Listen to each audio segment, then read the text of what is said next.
Welcome to the True Wealth Investors Real Estate Podcast. Creative investing strategies to help you build true wealth. I'm your host, Chad Harris.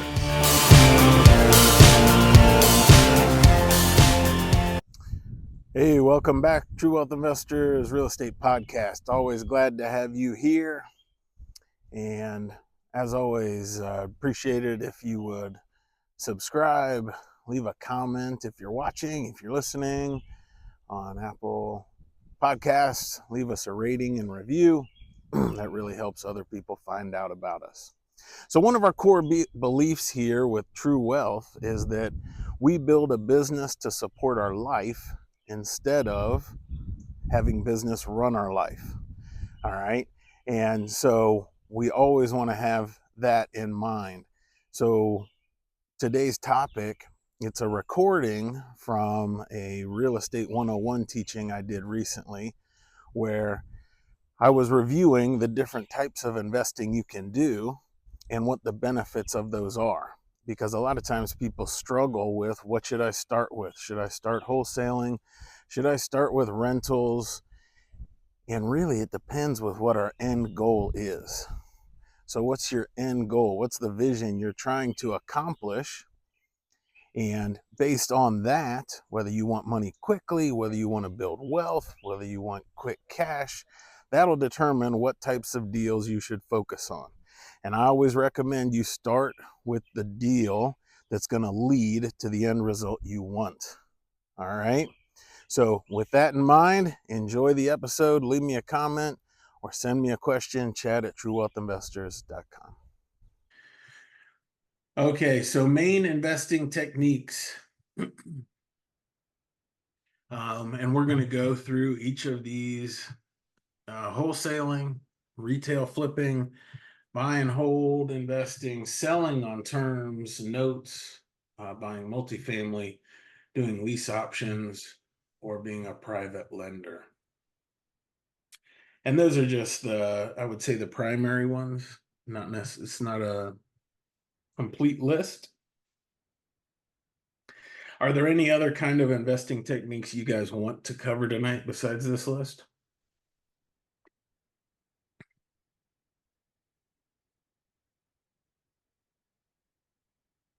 All right, we're going to go with this list. If you have something else, don't hold back. Okay. So wholesaling, wholesaling is where a wholesaler signs a contract with a homeowner, could be an investor or someone who lives in the house. And then they market not necessarily the home to buyers, but they market that contract. Okay. And they assign the contract to a new buyer. So in actuality, they aren't selling the house, they're just selling the contract. They never own the house, they never have any ownership stake in the house. So as a simple example, they talk to a seller, the house is worth 100,000. They know a flipper would pay 70,000 for that house. And so they offer the seller 65,000, and the seller says yes. And so they get it under contract for 65 and sell that contract to a flipper for $5,000. And so the flipper ends up paying 70, they're happy, it works with their numbers, the seller's happy, and the wholesaler gets 5,000. So with wholesaling, you never actually own property. You don't ever build wealth, but it's great for short-term income. And it's really quick cash. You don't have to work on the property, do anything with the property. That's why so many wholesalers are virtual, right? If you start to own property, you'll be getting mailers and texts and phone calls from people in Arizona and Colorado, all over the place, because you can do wholesaling anywhere. You don't have to have any actual interaction with the property. How do you find these deals? If you want to be a wholesaler, yeah, that's where you have to find off-market deals. You'll find some people who say you can wholesale listed properties. But that's kind of a fool's errand because the whole premise of wholesaling is you're taking a property nobody knows about and then putting it out to a bigger market, and that's the value you're adding. So if you're looking at houses on the MLS, they're already available to everybody. If you get it under contract and then remarket it, um, that really doesn't add any value. So that'd be like what we were talking about before. You have to talk to sellers. You have to do, I mean, there's a bunch of ways to do it. Let's say bandit signs, truck signs, um, door hangers, direct mail, where you mail letters, direct to mail postcards. You can do PPC, which is pay per click ads online. You can do Facebook ads.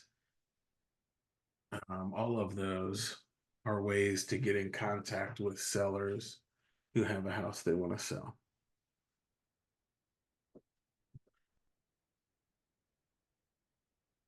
If you want to learn more about wholesaling, this is my podcast, True Wealth Investors Real Estate Podcast. Episode 133, I interviewed Joshua Richards, who's from GD RIA, and he kind of walked through the process of how to do a wholesale deal. And you can go to that link to kind of find where that podcast is. You can find the podcast anywhere, Spotify, iTunes, whatever. All right. So really the activities of a wholesaler, if you want to do wholesaling, then you need to market to get in contact with a homeowner or an investor looking to sell. So this list is pretty much, if you want to do direct to mail, you need to buy a list of owner addresses, and you can do that at ListSource. Or there's other places that'll do the mail for you, and you can buy a list there.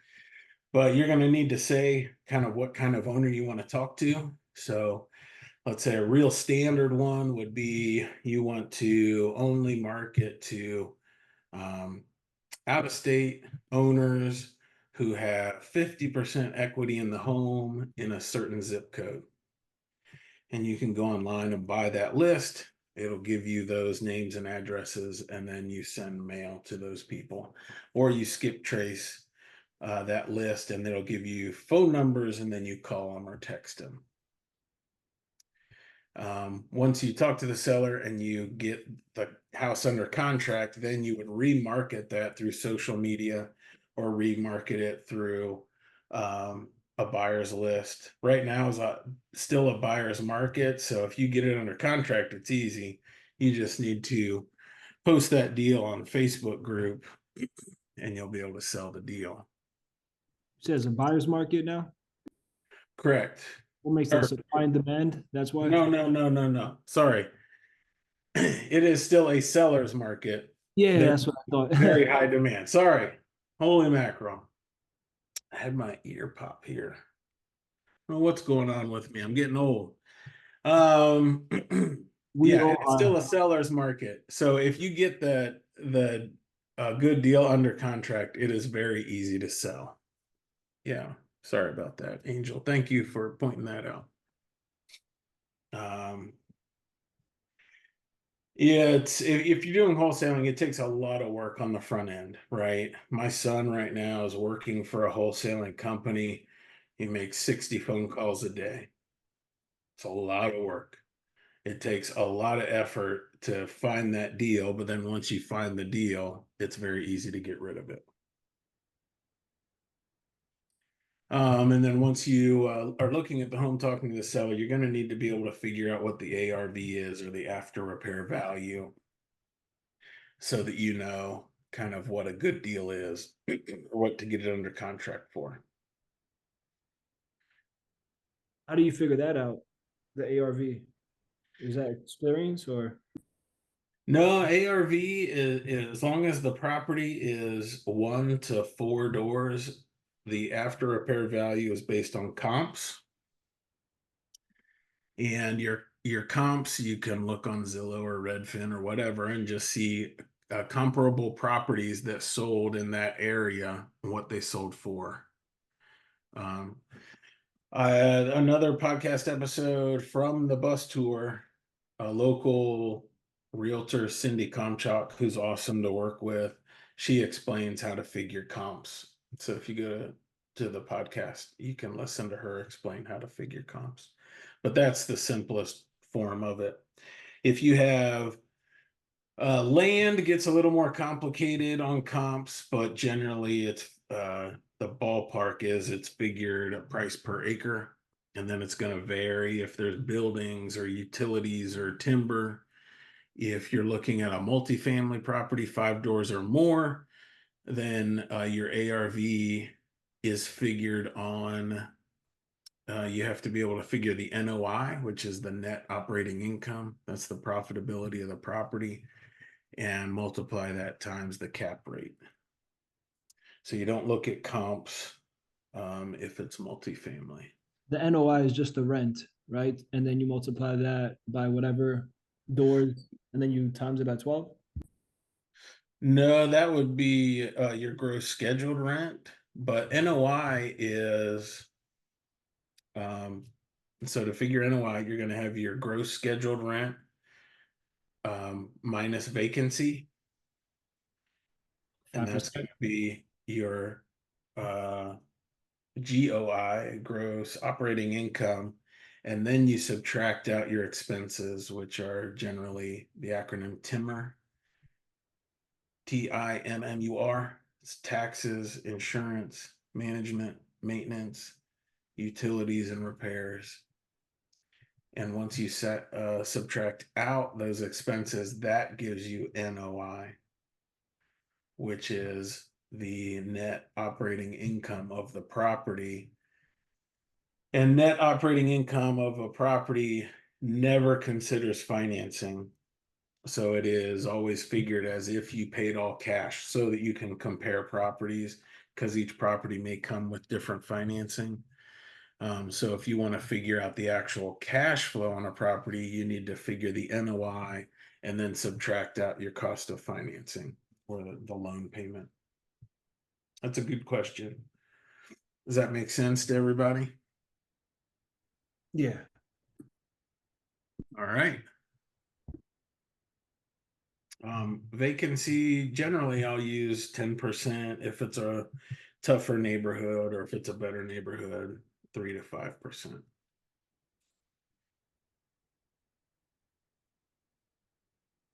And then if you're doing wholesaling, you're going to negotiate directly with the homeowner, or the investor, whoever it is. Really your top skill as a wholesaler is going to be figuring ARV and being able to talk to people on the phone. So you have to have those soft skills of building rapport with them and listening to their stories and figuring out really what their motivation is and how you can solve their problem. And and then you have to be able to negotiate a good, really good price. Any questions on wholesaling? Or any questions on how wholesaling works?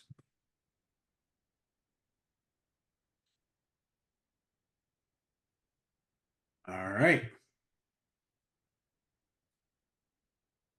The good part about wholesaling really is that you don't have to use your own money unless you're paying for marketing, because you don't ever actually purchase the property. So if you go talk to a seller, let's say you drive down the road, you're doing driving for dollars, you drive down the road, you see really tall grass, you ask the neighbor who owns the property, they give you that phone number, you call them, you get the house under contract, which is just an agreement, and then you send them the paper to sign, and then somebody else buys that paper. You don't have to have your own money in the deal. So that's the real benefit of wholesaling. Okay, a retail flip is type of investing in which an investor purchases a distressed property with the goal of reselling it And so to resell it and increase that value, you're going to do renovations and make improvements to the property. And really, one of the keys to doing a good flip is you're going to change the who the buyer is and what financing is available. So if you're buying a distressed property, probably the only way to finance that property is with a hard money lender, private lender, cash, the seller, something like that. A lot of times they don't qualify for a bank loan.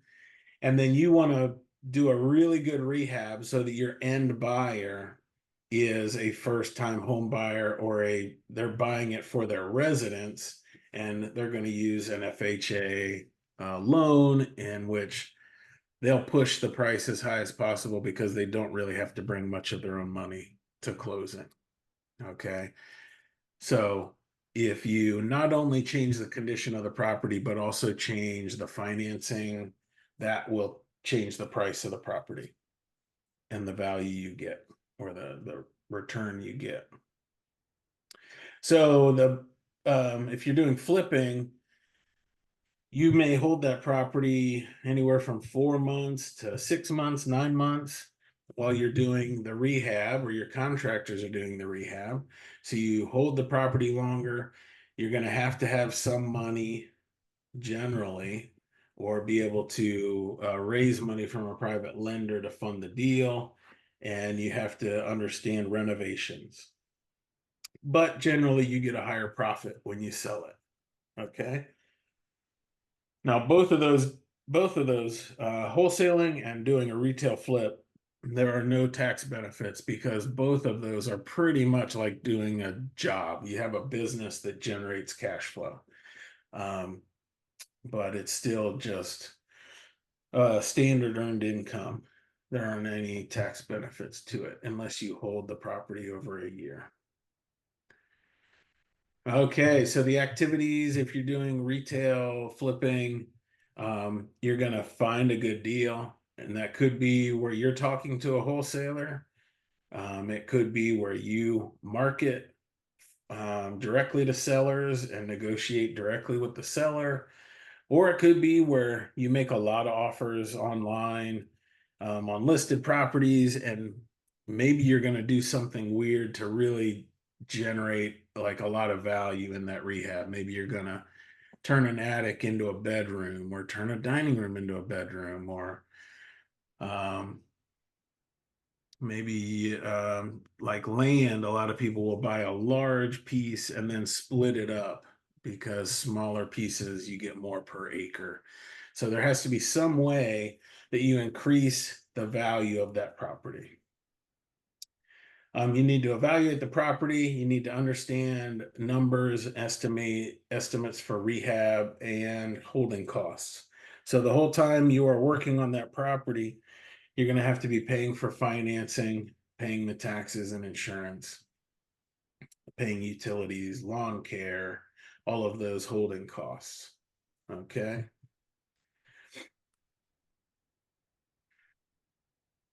And when you're repairing a property for a flip, you want to start with the mechanicals. If the HVAC needs work or the plumbing needs work, do that first.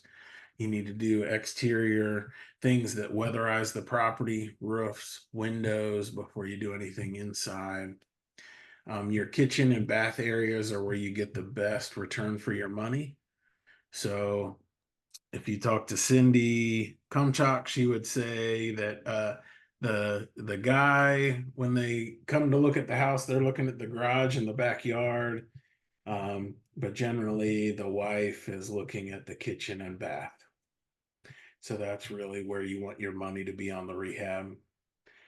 Usually, you're going to have to redo flooring throughout the house. You're going to have to paint no matter what. And then a lot of times you'll want to do something, especially on the front of the house, to get that curb appeal. Something really nice. Could be flowers, could be landscaping, it could be new shutters just on the front of the property. It could just be pressure washing the driveway, just something that makes it look nicer. And then when you sell that property, you not only get all of the money back to pay off, let's say, the hard money lender that you borrowed money from, but you get your profit. And so you can just repeat it over and over and over again. So you don't need a ton of money because you recycle that money in and out of deals. How do you find a team to do all that stuff? Like contractors. That's tricky. I mean, that's a lot of work, especially right now. The trades are in high demand. So um, you can't, there are Facebook groups with contractors in the area that advertise what they do. You can network with other investors. A lot of times, other investors won't share. They're like top notch, really good guy if it's a general contractor or a handyman that they use a lot. But usually they'll share an HVAC company or a roofer or something like that that they don't use every day. Um, and then if you do find one good contractor, you can ask them for referrals because usually they know, like my roofing guy, he knows, has friends that do painting and drywall, right? And so they hang out with like-minded people, and that's a good way to find them. Or, a lot of people talk about going into Lowe's or Home Depot at 7 a.m. and seeing what trucks are there because the good contractors are there early getting their materials for the day. Good question, Angel. Did that answer it? Does that make sense? Yeah, pretty much. Still like I, difficult to like go about finding people, and I guess you need different people for different like HVAC, plumbing, or a roof to be replaced. So it's a whole team of people you need. right. Yeah, you're gonna end up needing a lot of different contractors for sure. Do you do multiple people at the same time to give you different estimates because one person might try to charge you a little bit more, try to get you because you're new? You know what I mean? Yeah, it could be that they're trying to get you because you knew, or it could be, let's say you call in three HVAC guys, and two of the guys are swamped, and one guy, for whatever reason, only has work for the next week. Well, the two guys that are swamped, man, they're gonna give you an estimate of 15,000 because they have plenty of work. They only want to get more work if it's really profitable. And then the third guy is going to tell you 5,000 because he's looking for work. So until you have a really good contractor you trust in each area, you want to get multiple estimates. Definitely.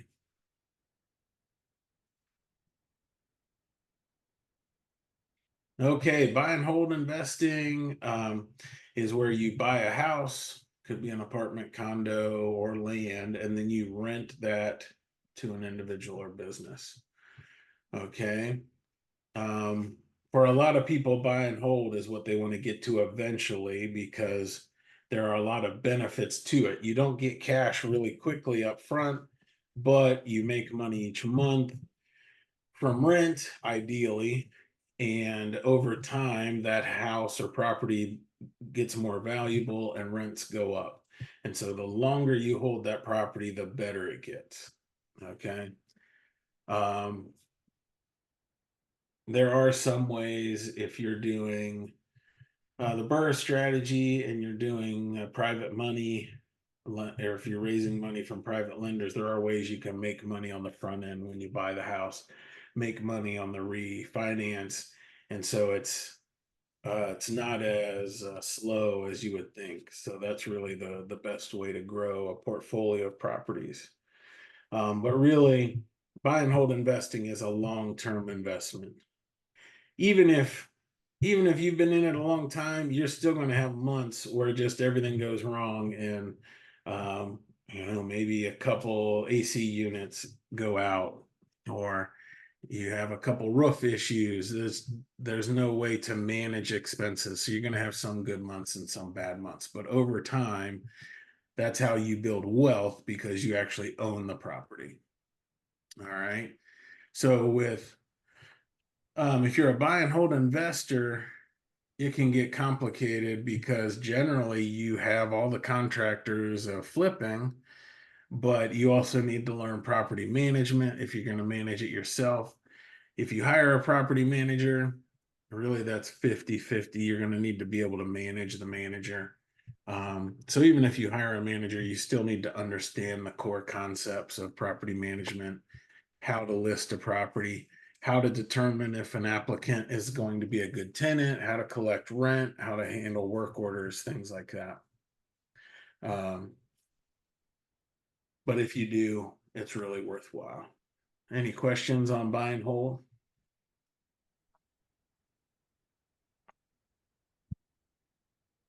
All right.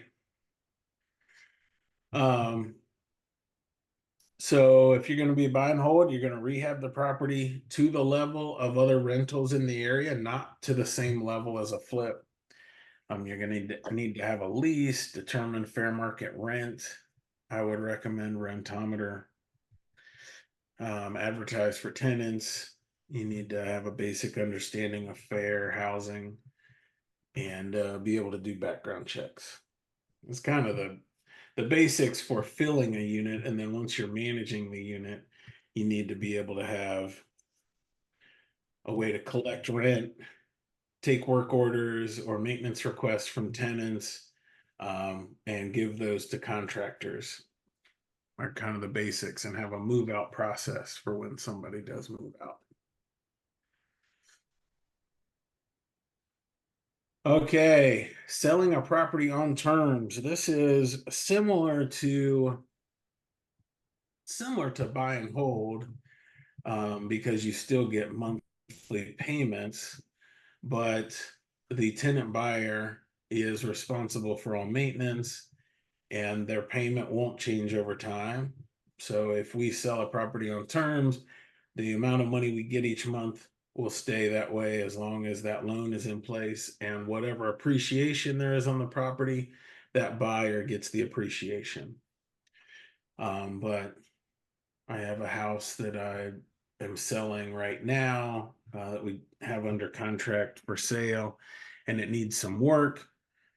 I'm just busy with other rehabs, and so it's a 30-year land contract. I'll have a set amount of income for 30 years. The buyer will need to do a little bit of work, and then he has equity in the deal and cash flow once he rents it. So you get a little more money up front because they're going to give you a down payment. You have less expenses because they take care of maintenance. But you have monthly payments like a rental. A lease option is where, let's see here. It's a type of contract where you use both a lease like a rental, but also there's another document attached to it, which is an option to purchase the property. And you can do this on the buying side or the selling side. Okay, so it could be, if we're trying to buy houses with a lease option, it could be that there's a house that's listed for rent and it's been listed for 2 months, and for whatever reason it's not renting. Maybe the owner is not very good at returning phone calls, doesn't have a online presence or a way, doesn't text, who knows what it is if they're an older investor. And so we can lease that property from them with a separate document that's an option to purchase the property at a set price. And then usually a portion of our monthly payment goes towards reducing that option, kind of like a mortgage or like a loan payment. And then we would just re-rent the property. So maybe they haven't updated it, and so the rent's kind of low, but it's just ugly when people go look at it. So we'll lock in a low lease price, we'll do a few repairs, update it, and lease it at a higher price. That's how you would do lease option. There's some benefits to selling a property. If, let's say, you buy a property and you want to sell it on a lease option, there's some benefits to that too, because generally when someone leases a house with the option to buy, they become responsible for maintenance again. And so it acts kind of like selling on terms, even though the legal documents are different. You guys holler if you have any questions on these, because I could go down a rabbit hole on all of these, but I'm just kind of am trying to do a overview unless you have a specific question. All right. If you want to be a note buyer is someone who buys the financing behind the property. So let's say there's uh, let's say an example. A good example would be a seller sells a property and creates a note and mortgage. So this buyer is going to pay them for 30 years. They don't want to wait 30 years to get their money. So let's say they created a mortgage for 100,000. They'll sell that mortgage for, let's say, 80,000. And so they receive a big chunk of the money that they're owed, but the note buyer gets however long that loan would pay out, 100,000 plus interest. Okay. So that's essentially how a note buyer works. If you want to be a good note buyer, you need to be able to buy notes on it at a discount. And a really good skill is buy notes that are non-performing, where the person who owes money hasn't been paying, but you can negotiate with them and get them to start paying again. Those are some keys to being a successful note buyer. How do you get these deals?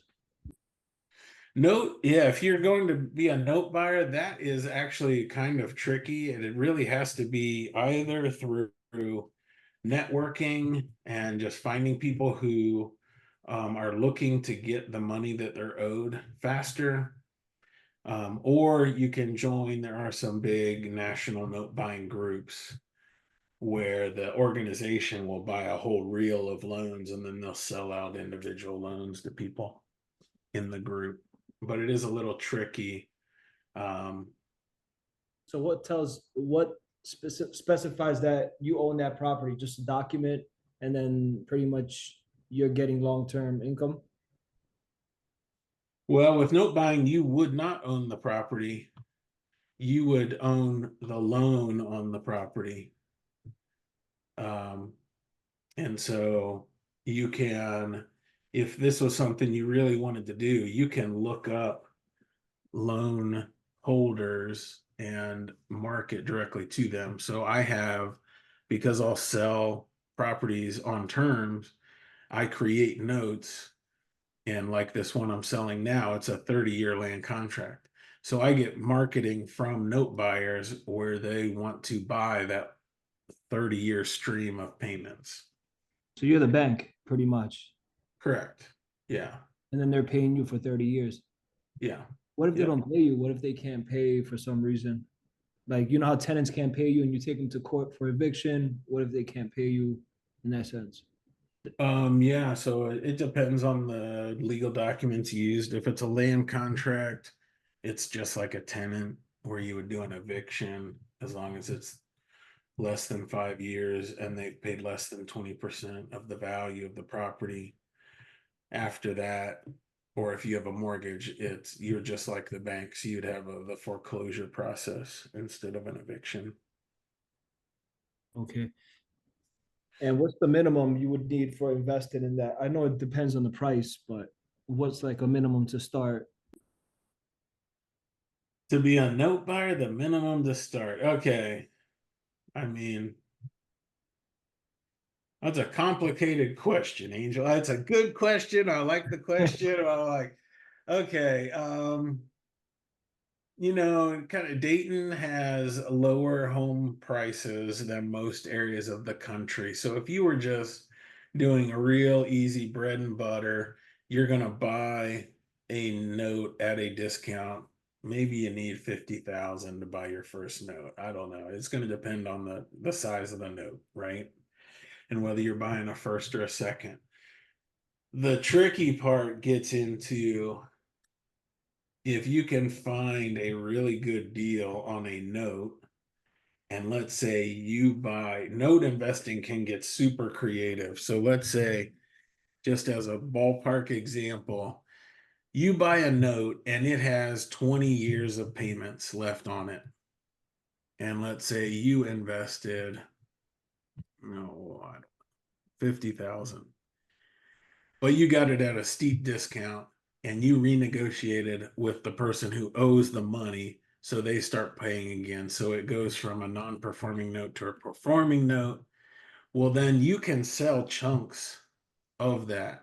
So maybe you sell the first 5 years of that note and get a big chunk of your money back.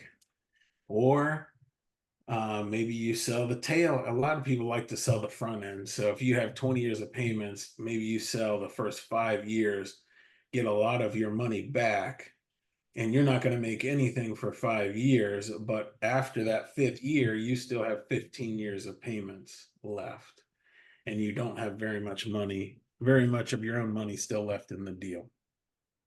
I know that's getting really complicated. And when you start doing partial notes, even my mind has trouble wrapping fully comprehending it. But it's where you're selling portions of the loan. So you can do note investing without any of your own money as well. You just have to get really creative and be able to find good deals, just like any other kind of investing. Does that make sense? Sort of. Yeah.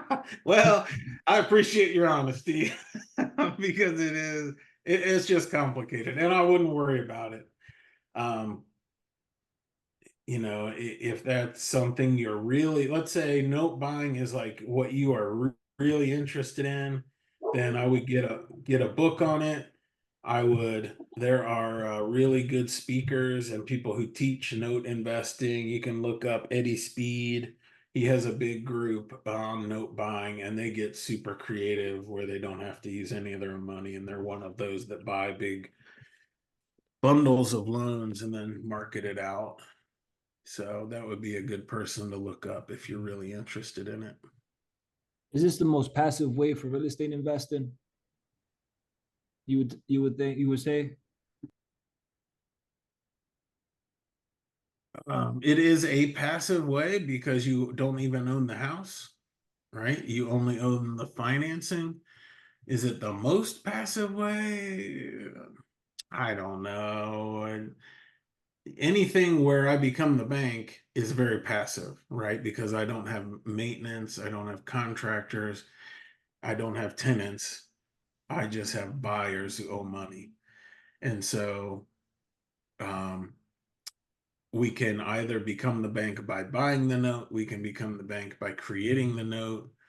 There's multiple ways to become the bank, but that is the most passive way, is when you are the bank. So, okay, another way to become the bank would be to be a private money investor. Okay.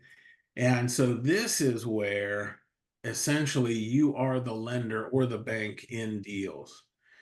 Um, and so there are private money lenders in GD RIA. I raise money from private money lenders. That's how I fund my deals. But if, let's say, you don't want to be active in real estate, you want to be passive, you don't want to deal with tenants, you don't want to deal with contractors, but you've had a very good paying job, and maybe you have a retirement account that you're looking to improve your return on, then you can be a private money lender.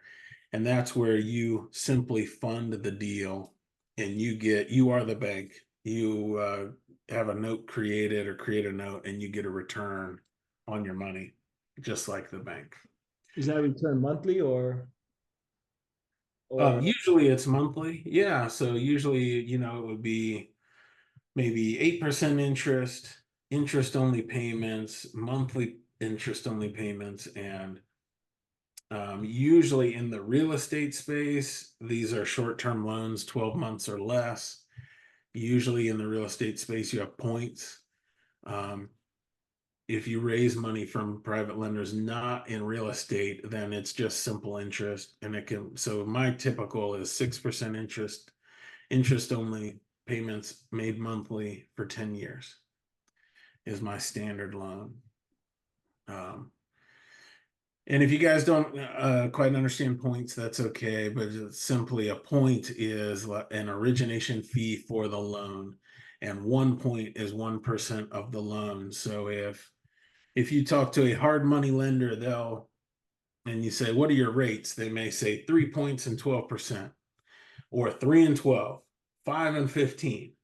Okay, so if it's, let's just say, 3 points and 12%, and you need a loan of $100,000, then that 3 points is a 3% fee for originating the loan. So your $100,000 loan, you're actually only going to receive $97,000 because of the origination fees, and then you pay 12% on the $100,000.